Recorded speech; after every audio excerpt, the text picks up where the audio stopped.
और उसके साथ ही डॉक्टर और मेडिकल इंफ्रा की कैपेसिटी का विस्तार करके स्वास्थ्य सेवाओं को बेहतर बनाया जा रहा है।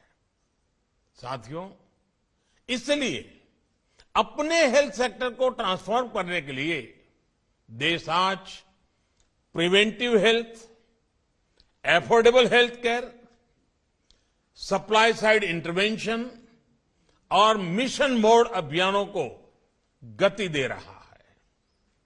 प्रिवेंटिव हेल्थ केयर को yoga, Ayurveda, fit India movement, universal immunisation जैसे माध्यमों से प्रोत्साहित किया जा रहा है। स्वच्छ भारत मिशन और हर घर जल जैसी राष्ट्रीय योजनाओं से गांव और गरीब परिवारों को अनेक बीमारियों से बचाने में मदद मिल रही है। आर्सेनिक और दूसरे चरणों से जो पानी प्रदूषित होता है, देश के अनेक राज्यों में कैंसर का भी एक बड़ा कारण है।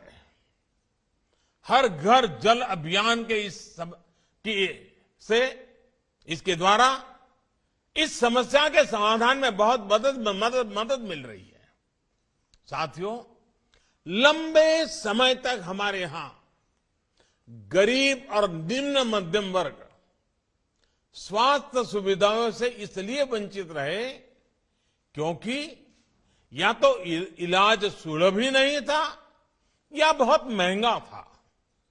गरीब अगर गंभीर बीमारी से ग्रसित होता था तो उसके पास दो ही विकल्प थे, या तो वो कर्ज ले, अपना घर या जमीन बेचे, या फिर इलाज का विचार ही टाल दे। कैंसर की बीमारी तो ऐसी है जिसका नाम सुनते ही गरीब और मध्यम वर्ग हिम्मत हारने लगता है। गरीब को इसी कुचक्र, इसी चिंता से बाहर निकालने के लिए देश सस्ते और सुलभ के लिए निरंतर कदम उठा रहा है। बीते सालों में कैंसर के इलाज के लिए जरूरी दवाओं की कीमत में काफी कमी की गई है। अभी मनसुख भाई इसका विस्तार से बता भी रहे थे। पश्चिम बंगाल सहित पूरे देश में जो 8,000 से ज्यादा जन औषधि केंद्र स्थापित किए गए हैं, उनमें बहुत सस्ते दाम पर दवाइयां और सर्जिकल सामान दिए जा रहे हैं। इन स्टोर्स पर कैंसर की भी 50 से अधिक दवाइयां बहुत कम कीमत पर उपलब्ध है। कैंसर की सस्ती दवाओं को उपलब्ध कराने के लिए विशेष अमृत स्टोर भी देश भर में चल रहे हैं। सरकार का यही सेवा भाव, यही संवेदनशीलता गरीबों को सस्ता इलाज सुनिश्चित करने में मदद कर रहा है। सरकार ने 500 से ज्यादा दवाइयों की जो कीमत नियंत्रित की है, वो भी मरीजों के हर साल 3,000 करोड़ रुपए से भी ज्यादा रकम बचा रही है। नागरिकों के पैसे बच रहे हैं। कोरोनरी स्टेंट्स की कीमत तो फिक्स किए जाने की वजह से हार्ट के मरीजों के हर साल 4,500 करोड़ रुपए से ज्यादा बच रहे हैं।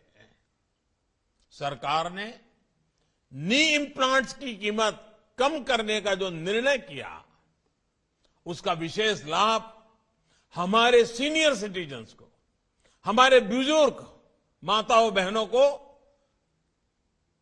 पुरुषों को उसका लाभ हुआ है। इस वजह से बुजुर्ग मरीजों से 1,500 करोड़ रुपया हर वर्ष बच रहे हैं।